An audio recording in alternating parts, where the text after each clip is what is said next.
vamos discutir em dois momentos, né, motricidade, né?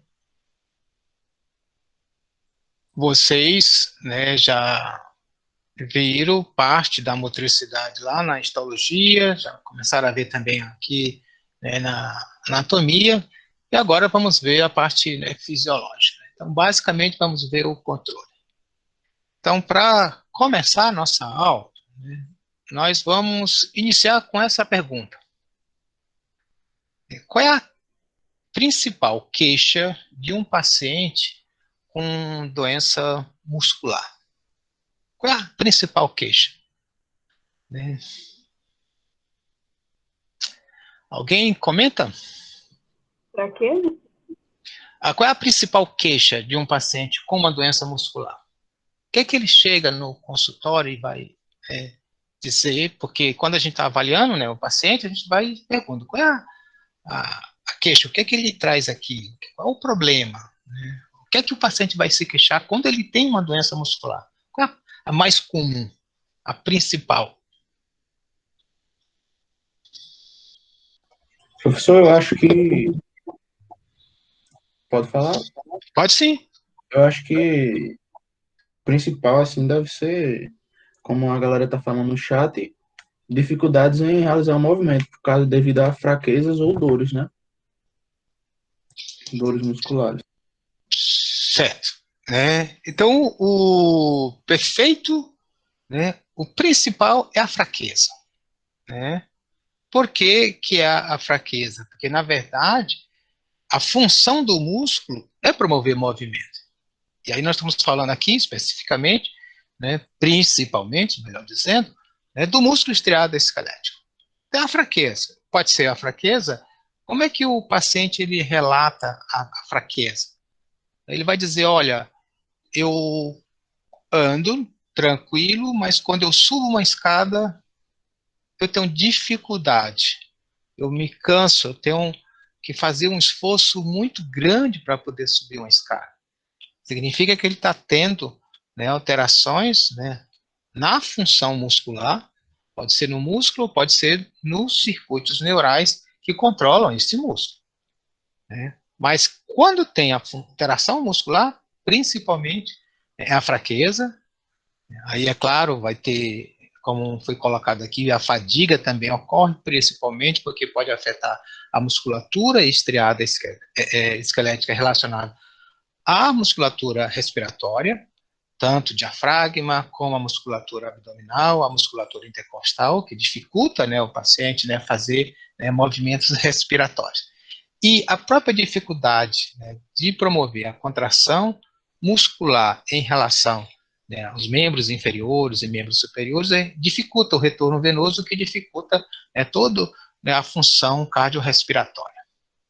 Uma outra questão importante, né, que a gente precisa, né, sempre pensar, eu tenho fraqueza, né, fadiga, claro, pode ter dor se tiver um processo inflamatório, e também eu posso ter, né, alteração do equilíbrio, porque a musculatura estriada esquelética é fundamental para a manutenção, né, do equilíbrio. Então, esse é o diagrama, né, que nós estamos, já foi mostrado algumas vezes aqui, né, na nossa aula. Então, a gente viu que eu tenho aqui todo o sistema sensorial, foi o que nós vimos agora, né, recente. O que eu faço a transdução, né, dos sinais que vêm do meio ambiente para o sistema nervoso. Então, eu tenho aqui um estímulo, eu traduzo ele em sinais neurais, que são potenciais de ação, pela sensibilidade geral ou sensibilidade especial.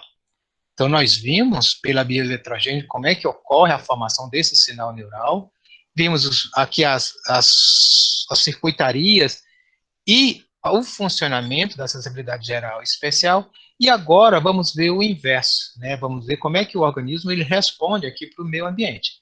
Então, esses mecanismos de resposta aqui para o sistema motor e o sistema, né, visceral. Nas nossas aulas agora, nós vamos ver o sistema motor. Então, como é que esse sistema motor ele é ativado? Né? E ele é controlado, porque aí nós temos a questão do movimento, que é importante. Então, isso é a nossa aula. Então, a motricidade, nós vamos dividir em duas partes. Né? Primeira, nós vamos discutir um pouco a função e estrutura muscular, ou seja, pensando no músculo estriado esquelético como um órgão efetor para gerar o movimento. Vamos revisar de uma forma bem rápida, né, a parte macroscópica e microscópica, aí no sentido para a gente poder ver como é que é o mecanismo de contração, né, o processo funcional da contração muscular, e vamos terminar nossa aula falando um pouco como é que eu faço o exame clínico, né, do músculo em si. Além disso, né, na próxima aula, na sexta-feira, a gente vai falar do controle neural da contração muscular. Então, aqui, né, o controle neural, nós vamos ver o controle das circuitarias relacionadas ao motoneurônio inferior, que são os reflexos medulares, e também, né, no tronco cerebral, os mecanismos de ajuste, né, o sistema de ajuste, gânglios da base e cerebelo, e os mecanismos de geração do movimento propriamente dito, que estão relacionados com o córtex. E, no final, nós vamos comentar alguns detalhes sobre o exame clínico do movimento. Tá? Então, a gente vai sempre estar falando do mecanismo funcional da fisiologia e vamos tentar fazer uma integração com a avaliação clínica, né, do que nós vemos.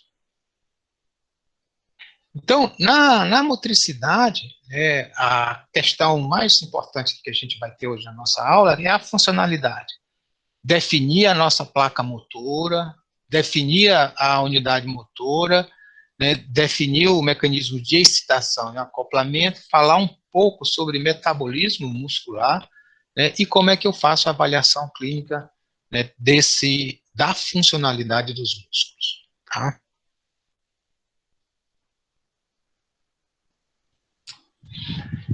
Então, nós vamos olhar agora, né, o músculo, né, os músculos, melhor dizendo. Então, o músculo, ele vai estar sempre como um órgão, né? Então, eu vou falar que o músculo ele é um órgão, né? Independente, né, da sua, né, funcionalidade, ele pode ser chamado de um órgão que ele vai ter 4 tipos de tecido, né, integrados. Eu vou ter um nervo envolvido, né? Então, esse nervo significa porque o músculo ele precisa ser ativado, né? Lembrando que a musculatura estriada cardíaca, ela tem uma alta excitação. Então, o coração pode, né, a musculatura estriada cardíaca funciona independente de uma ativação. Então, o órgão efetor, né, ele é tônico. Já a musculatura estriada esquelética, ela é fásica, no sentido que ela depende de ter uma estimulação.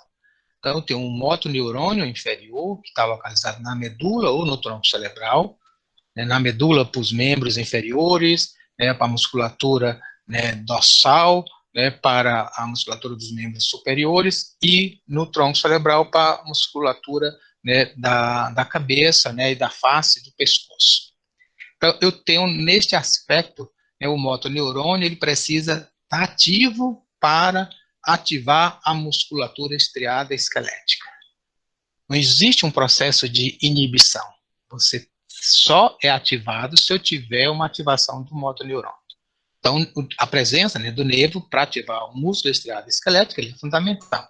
Eu também tenho os vasos sanguíneos, por causa a função muscular gasta muita energia, além de gastar energia, gera metabólitos que precisam ser retirados, então eu preciso do sistema, né, arterial levando, né, oxigênio, né, e energia para esse músculo, eu preciso do sistema venoso para retirar, né, os metabólitos dos processos, né, de ativação da função muscular.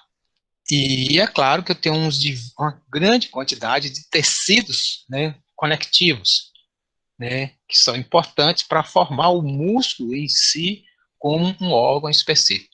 E, além desses 3, eu tenho o próprio tecido muscular. Então, a gente, fisiologicamente, diz que os músculos eles são complexos em termos funcionais, mas eles são bem conhecidos, né?